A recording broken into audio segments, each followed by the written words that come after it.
நிறைய பேரு எனக்கு பொருளாதார ரீதியா ஏதாவது பினான்சியல் பிரச்சனை வந்துச்சு அப்படின்னா எனக்கு ஹெல்ப் பண்றதுக்கு அவர் இருக்காரு, அவரு எனக்கு எத்தனை லட்சம் எத்தனை கோடினாலும் கொடுத்து ஹெல்ப் பண்ணுவாரு, ஆனா நான் அவரை நம்புறேன். சில பேர் சொல்லுவாங்க, எனக்கு உடல்ல எந்த பிரச்சனை வந்தாலும் டாப் டு பாட்டம் என் உடலோட கண்டிஷன் வந்து இந்த டாக்டருக்கு தெரியும், இந்த டாக்டர்கிட்ட போனா எனக்கு உடல்ல எந்த பிரச்சனை வந்தாலும் அவரு சரி பண்ணி கொடுத்துருவாரு, அவர் வந்து ட்ரீட்மெண்ட் பண்ணிடுவாரு அப்படின்னு சொல்லிட்டு சொல்லுவாங்க. சில பேர் எனக்கு லீகலா சட்ட ரீதியா எந்த பிரச்சனை இருந்தாலும் இந்த லாயர்ட்ட போனேன் அப்படின்னா அவர் எப்பேற்பட்ட லீகல் பிரச்சனையா இருந்தாலும் அவர் வந்து எனக்காக வழக்காடி இந்த பிரச்சனையை எனக்கு சால்வ் பண்ணி கொடுத்துருவாரு அப்படின்னு சொல்லி நாம நம்முடைய வாழ்க்கையில ஒவ்வொரு காரியத்துக்கும் ஒவ்வொரு நபரை நாம நம்புவோம். அவங்க மேல நம்பிக்கை முழுசா வச்சு அவங்களையும் நம்பி சார்ந்திருப்போம். ஆனா இந்த வேத வசனம் என்ன சொல்லுன்னு சொல்லி நம்ம பார்க்கலாமா? இந்த வேதத்துல நமக்கு ஆண்டவர் கொடுத்திருக்கிற இந்த வேதத்துல மைய பகுதி, அதாவது மைய வசனம் என்ன சொல்லுது அப்படின்னா, சங்கீதம் 118:8 மனுஷனை நம்புவதை பார்க்கிலும் கர்த்தர் பேரில் பற்றுதலா இருப்பதே நலம் என்று இந்த வேதம் சொல்லப்பட்டிருக்கிறது. ஆகவே நாம மனுஷனை நம்புவதை பார்க்கலும் தேவனை நம்பணும், நம்மளை உண்டாக்கின கர்த்தராகிய இயேசு கிறிஸ்துவை நம்பணும் அப்படின்னு சொல்லி இங்க வேதத்துல சொல்லப்பட்டிருக்கிறது. ஏனென்றா இன்னைக்கு நம்ம சொல்றோம், இந்த டாக்டர்கிட்ட போனா என் உயிரே காப்பாத்திடுவாரு அப்படின்னு சொல்லிட்டு. ஆனா அந்த டாக்டருடைய உயிருக்கே அவர் உத்தரவாதம் கொடுக்க முடியுமா? ஏன்னா இந்த உலகத்துல இருக்கிற எல்லா உயிரும் யாரு கையில இருக்குன்னா கர்த்தராகிய இயேசு கிறிஸ்து கையில தான் இருக்குது.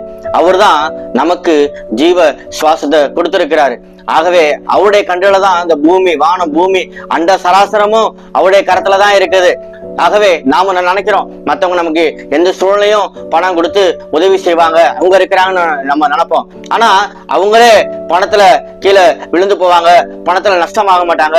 அவங்க இன்னைக்கு இருக்கிற பணம் நாளைக்கு அவங்கள்ட்ட இருக்கும் அப்படின்னு சொல்லி நம்மளால சொல்ல முடியாது. ஆகவே அவங்களே பணத்தை நஷ்டமாகலாம், ஒரு வேலை பணம் இன்னைக்கு இருக்கலாம், ஒரு சூழ்நிலை அவங்கள்ட்ட பணம் இல்லாத போனுச்சு அப்படின்னா எப்படி அவங்கள நமக்கு ஹெல்ப் பண்ண முடியும்?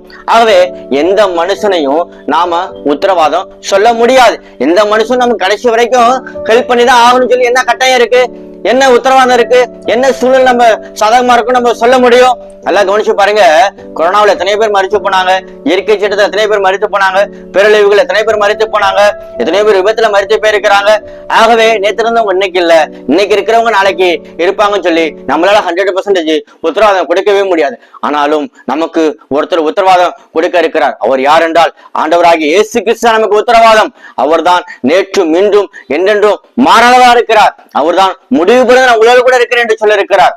ஆகவே நாம நம்பிக்கைய, நம்ம விசுவாசத்தை அவர் மேல வைப்போம். அவரே நமக்கு கடைசி பரியந்தம், முடிவு பரியந்தம் நம்மை காப்பாற்றுகிறவராய், நமக்கு உதவி செய்கிறவராய், நமக்கு ஆலோசனை கொடுக்கிறவராய், நமக்காக வழக்காடுகிறவராய், நமக்காக யுத்தம் பண்ணுகிறவராய், நமக்கு நீதி செய்கிறவராய், நமக்கு அற்புதங்களையும் அதிசயங்களையும், மனிதன் நம்ம எந்த சூழ்நிலையை கைவிட்டாலும் நம்மை ஒருபோதும் கைவிடாதவர் ஆண்டவராகிய இயேசு கிறிஸ்து. ஏனென்றால் நமக்காக அவர் தம்முடைய ஜீவனையே கொடுப்பார் என்றால் நமக்கு வேண்டிய உடல் சுகம், ஆரோக்கியத்தை, பலத்தை, பணத்தை நமக்கு கொடுக்க மாட்டாரா? நிச்சயமாக கொடுப்பார். ஆகவே அவர் எதிர்பார்க்கிற காரியம் 100% மனுஷனை நம்புவதை பார்க்கணும். நாம் தேவன் மேல் பற்றுதலா இருக்கிறோமா? தேவனை நம்புறோமா? தேவனை விசுவாசிக்கிறோமா? தேவனையே சார்ந்து இருக்கிறோமா? ஆகவே இதுவரை நாம் மனிதன் மீது நம்பிக்கை உள்ளவர்களாய் இருப்போம் என்று சொன்னால் இன்று நாம் ஆண்டவரிடத்துல நாம் சரணடைவோம், ஆண்டவரை நம்புவோம், ஆண்டவரை பிடித்துக் கொள்வோம். ஆண்டவரே நமக்கு எந்த சூழ்நிலையிலும், எந்த காலத்திலும், எந்த நேரத்திலும் அவரே நமக்கு நம்பிக்கைக்குரிய பாத்திரமாய் இருக்கிறார். ஆகவே ஆண்டவரை நம்புவோம். ஆண்டவரை நம்மை ஆசீர்வதிப்பாராக.